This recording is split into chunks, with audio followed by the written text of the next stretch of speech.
Twin Cities Adventures here, our Minnesota Honey playlist. Today's video is 2 weeks after we did the powdered sugar Varroa mite treatment. A very thorough job we did. And then we added the honey supers. So it's been 2 weeks. We're going to check for Varroa mites one more time and check the productivity in the honey supers today. First up, we'll do a productivity check so you can see how the honeycomb is just starting to be filled out on the super. It's just in the beginning phase, so that's looking really good so far. And now let's check our hives. We'll first start with the one on the left. We did the powdered sugar technique. We'll just roll them around in powdered sugar. We don't kill any bees in the process. Tap that out.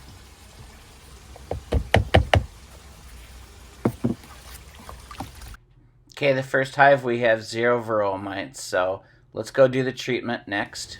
Alright, we just did our powdered sugar check and we have no Varroa mites, so what we're going to do is a treatment where we're going to take our powdered sugar and we're just going to sprinkle it on the frames.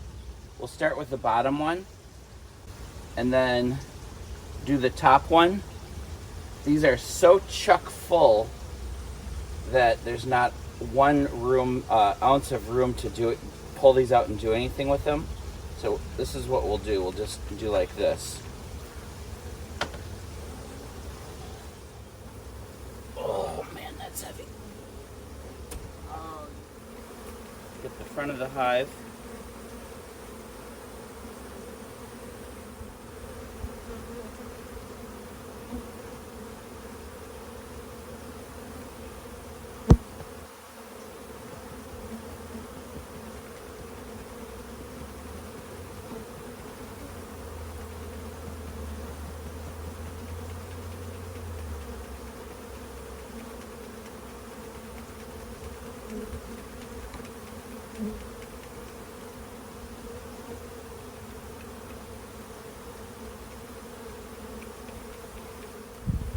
Take your brush. Just go like this.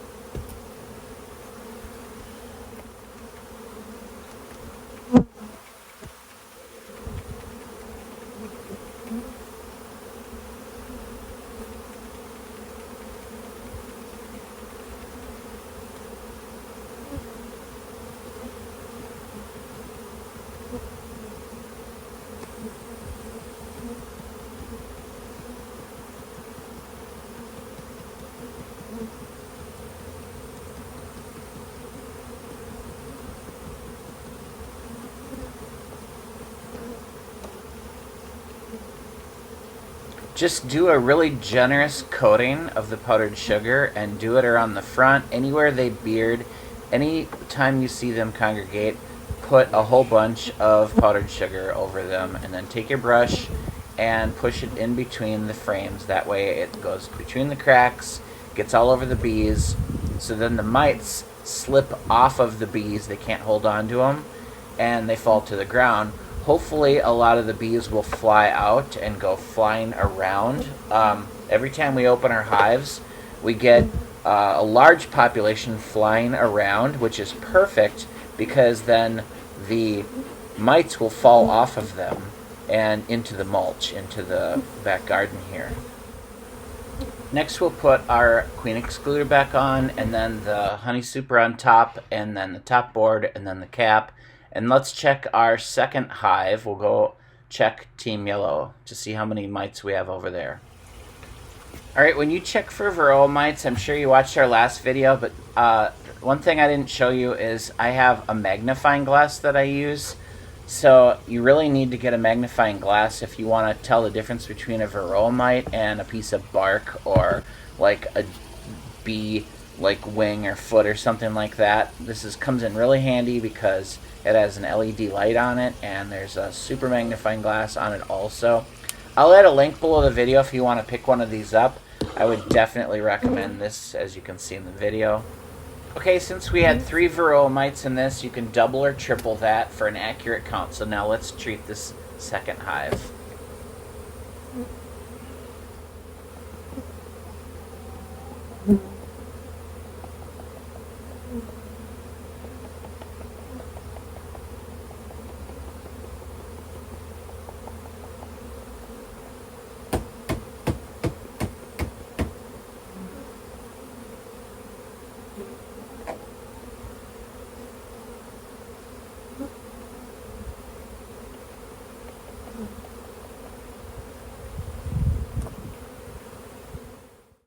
Okay, give them a nice generous coat of powdered sugar, then take your brush and brush it in between all of the frames so it gets all over your bees. Once again, hopefully they'll all come out and fly around and the Varroa mites will fall off.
After you're done treating your brood boxes, put your caps on and now do some to the outside of the hives where they're bearding. Anywhere they congregate, get them.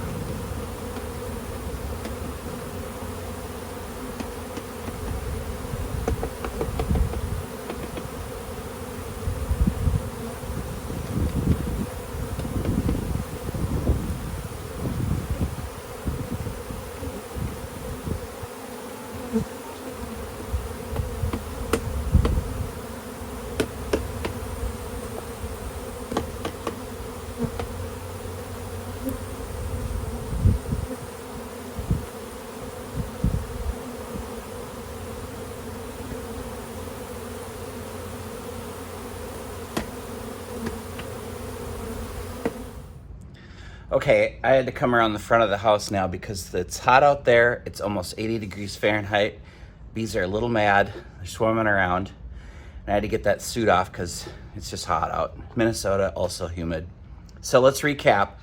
The first hive, 0 mites, but that's like, you can like add double or triple that when you do powdered sugar because it's not as invasive as alcohol, and we don't want to kill our bees and use alcohol. And then the second hive, we had 3 mites in there. So you can double or triple that. So 6 or 9 means it's time to do a treatment.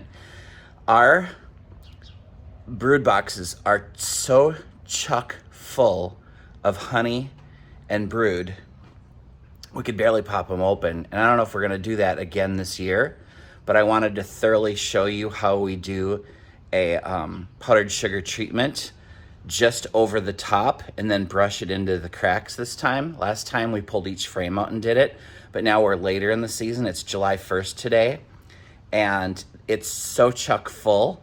Now they're going to be forced to go up into the honey supers because we only had 1 honey super just starting to build out over the last 2 weeks because they still had some room below, but now they're chock full, so they have no more room to go. They have to go up there. There's already a whole bunch of bees up in the first honey super, and they just started building out a little bit of honeycomb. So, and then that magnifying glass, that's a big help because like I'm 51 and I need reading glasses, but the magnifying glass is really nice to look at the Varroa mites, make sure it's a mite, not just a speck of like a bee wing or leg or like a piece of stick or something like that. So definitely pick up a magnifying glass. I'll add the link to mine. It's from Amazon. I like mine because it's got like the magnifying glass, and then it's got the super magnifying glass, and then it's super magnifying glass, and it's got the LED lights all around it. I don't want to consume toxic chemicals. All in all, I'd call that a low mite count. And once again, we have Randy Olivers. They're supposed to be a little more mite resistant, but you're gonna find some. Anywho, thanks for watching. Twin Cities Adventures out.